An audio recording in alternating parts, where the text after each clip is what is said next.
every match as well. So what are you feeling after that? Yeah, a feeling of anger and a feeling of disappointment. Of course, because first half, City were the better team on the pitch, without creating that many big chances, except for the one from Haaland in the first minute. But they played easier with the ball. But the improvement we've made since 3 or 4 months ago was, I think, visible for everyone. So the second half, our standards went up, and standards in terms of intensity. We were pressing them all over the place, and that is the biggest improvement we've made in the last 3 or 4 months. That players, the whole team is now able, at the highest level against a team that's probably one of the best teams, maybe their best team, or one of the best teams in England, in ball possession.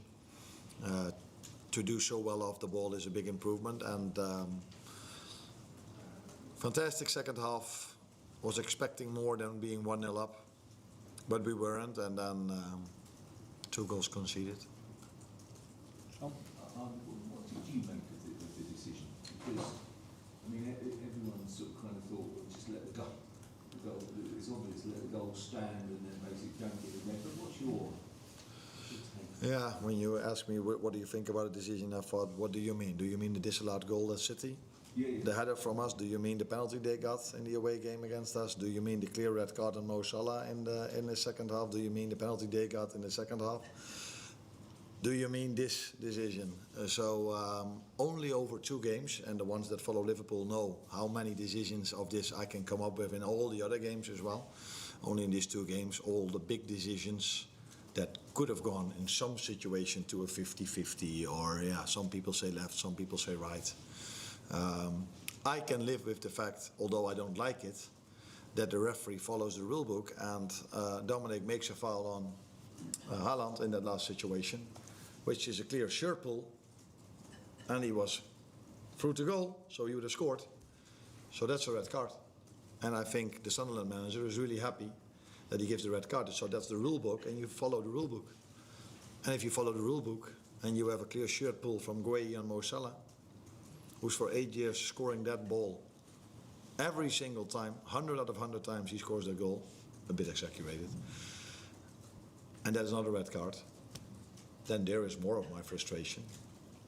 But I can live with the red card from if you like football, you say, leave it as it is, it's a goal, it's good for them, it's good for everyone.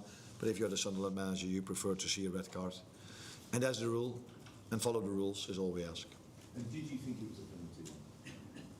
On the one in Manchester, or this one? No, here. Oh, okay. If it would have happened on the other side, I would have asked for a penalty. If I would have got it, I'm not sure. So this is there is contact. We cannot debate that. The ball is out of play. We cannot debate that after when he makes the foul. He cannot never get the ball anymore. But for me, this is a clear decision. But I would prefer to talk about the holding of Mo, because that is so obvious that all the attention should go to that. But this is one where I think, but I'm not sure, if the referee doesn't give a penalty, and he was waiting and listening to his linesman, at least that's what I thought, and then he gave it, then the VAR will never interfere again. But what if he wouldn't have given it? Would then the VAR have interfered? That's what we will never know. But I think my main frustration is in the shirt pull of Mo Salah at 0-0, clear and open, 1v1 to the goalkeeper. That's the 4th time this season that you've conceded after the 90th minute, conceded a winner after the 90th minute, which is the joint most in the Premier League. What do you put that down to? Is it just bad luck, or is there something more than why you conceded something like goal? That's every time a different goal, of course. Just before that moment when they scored the 2-1, we went with Curtis in a very promising situation. Mo went deep. Curtis is such a special and good player on the ball, so there was a fair chance that he would have, maybe 8 out of 10 times. But Gueye had a great interception, great signing of them, had a great interception in that moment. And that is how the margins between these teams are and were today. But I've said many times, the next step for us is not to to rely or depend on that pass or another decision. And we are getting there. If you compare this to 3 or 4 months ago, you see so much improvement.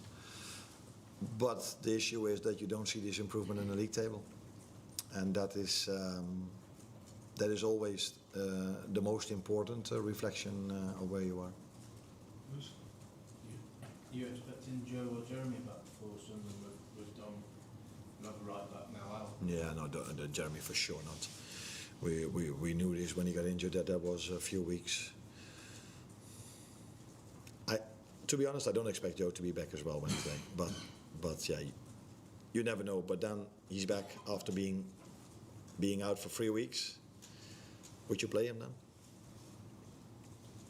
You say no, but you don't have to make the decision. I have to make the decision. So yeah, let's see what decision we make. We have probably other players that can play that position as well. And Dom again played a very good game in that position, but unfortunately he's unavailable for Wednesday. Arne, you said it was better in the second half, press in particular. What do you put that down to, and did you change anything at half time? No, we did not change that much in ball possession, in our off the ball work. But I think in the first half you could see moments where we were really close of winning the ball back in a high press, which didn't happen yet. But you also know if you can keep bringing that same energy, one of the team or both teams maybe get a little bit tired. And off the ball is not nice to be a bit tired, but on the ball as well you can start making passes that are not as clear. And good as they were in the first half with City. And then momentum is coming, fans are behind the team, you get a lot of energy, and I think that's what we saw in the second half. Very good physical, mental performance from my players. Well done. Thank you.